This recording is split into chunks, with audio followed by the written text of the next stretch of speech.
He only meant to make her smile with one harmless text, but the cold neighbor who never looked at him twice showed up at his door trembling, and what she revealed changed everything. It all started with one message, a message he almost deleted. If only he knew what that text would uncover. Ethan Malik was used to silence. As a single dad raising 8-year-old Lily, he had learned to live with the lonely hum of late nights, early mornings, and the quiet ache of doing everything alone. But no silence felt quite as heavy as the silence coming from the woman next door, Ava Rowan, the neighbor who walked past him every morning like he was invisible. She never smiled. Never waved. Never even looked up from her scarf and coat. The whole neighborhood said she had a heart made of ice. But Ethan, he didn't believe that. Maybe it was the way she paused every time she saw Lily drawing on the porch. Maybe it was the flicker of softness in her eyes before she quickly looked away. Maybe it was because he, too, knew what it was like to shut the world out. One rainy Tuesday evening, after putting Lily to bed, Ethan found himself staring at his phone. Ava had accidentally dropped her mail earlier, and he'd picked it up and texted her a photo so she wouldn't panic searching for it. She responded with a short, thanks. Cold. Flat. Typical. But Ethan didn't know what pushed him to do it next. Maybe exhaustion. Maybe curiosity. Maybe loneliness. Or maybe, hope. He typed. You know, you should smile more. It suits you. A flirty message. Stupid. Too bold. He immediately regretted it. He hovered over delete for 2 whole seconds. But in those 2 seconds, his phone buzzed. Ava, can we talk? Now. Ethan blinked. Ava Rowan, the woman who avoided everyone, wanted to talk. Before he could answer, he heard a knock at the door. Soft. Uneven. Almost desperate. When he opened it, Ava stood there soaked from the rain, shaking, not from cold, but from something heavier. Something she'd kept locked inside for years. Her eyes were red, her breath shallow, and all her usual walls were gone. She clutched her phone like it was the last thing holding her together.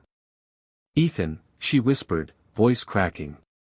I need you to know why I don't smile. What she said next didn't just shock him. It shattered him. Everyone thought she was cold, but Ethan was about to learn the truth behind the locked door of Ava's past, and why his message terrified her. Ava stepped into the living room, dripping rain on the rug, shivering as though the truth she carried had frozen her from the inside out. Lily peeked from the hallway, but Ethan gently reassured her and tucked her back into bed. When he returned, Ava was standing by the window, arms wrapped around herself like she was afraid she'd collapse without them. I wasn't offended, she whispered. Your text didn't upset me, it scared me because no one talks to me like that anymore. No one talks to me at all. Her voice trembled. Her hands trembled. Her whole being trembled. Ethan waited silently. My fiancé died 3 years ago, she said, and the room fell completely still. He said those same words, he told me to smile more. It was the last thing he said before he left that night. He never came back. Ava's breath hitched, and Ethan felt something tighten inside his chest. She wasn't cold. She was surviving. I shut everyone out, she continued. I convinced myself smiling brought bad luck. Being close to people brought pain. So I hid. From neighbors, from friends, from the world. She looked at him then, really looked at him, for the first time since she moved in. But today, when your message came, something in me felt alive for the first time in years. And that terrified me. Ethan stepped closer, gently, slowly, as though approaching a wounded animal. Ava, you're allowed to live again. She shook her head, tears falling. I don't know how. You don't have to know, Ethan said softly. You just have to not run. For a moment, she stood stiff. Then, without warning, she broke. Ava collapsed into his chest, choking on quiet sobs, years of grief, guilt, fear, and loneliness pouring out all at once. Ethan wrapped his arms around her, steady and warm, grounding her with the calm she never had. When she finally pulled away, her eyes were swollen, but her face carried something new, something fragile and hopeful. "Why are you being so kind to me?" she asked. "Because someone once did the same for me when I was drowning," Ethan replied. "And because Lily likes you. She smiles every time she sees you walk by." Ava covered her mouth, overwhelmed. "No one smiled at me like that, not since he died." Ethan held her gaze.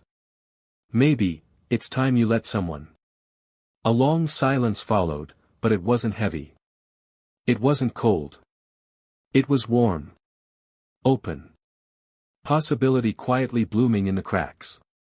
Ava finally whispered. "Ethan, would it be okay if I came over sometimes? Not as a neighbor, but as someone trying to live again." He smiled. "The door's always open." That night, she left with a small, trembling smile, her first in years. And Ethan? He stood there watching her go, stunned, because the cold neighbor who never looked at him twice just gave him hope he didn't know he was missing. Glowing star inspiring ending message. Sometimes the coldest people aren't cold, they're wounded. And sometimes a simple act of kindness, a small message, or one moment of courage can unlock someone's entire world. Healing doesn't happen alone. It happens when someone finally whispers, "You don't have to run anymore."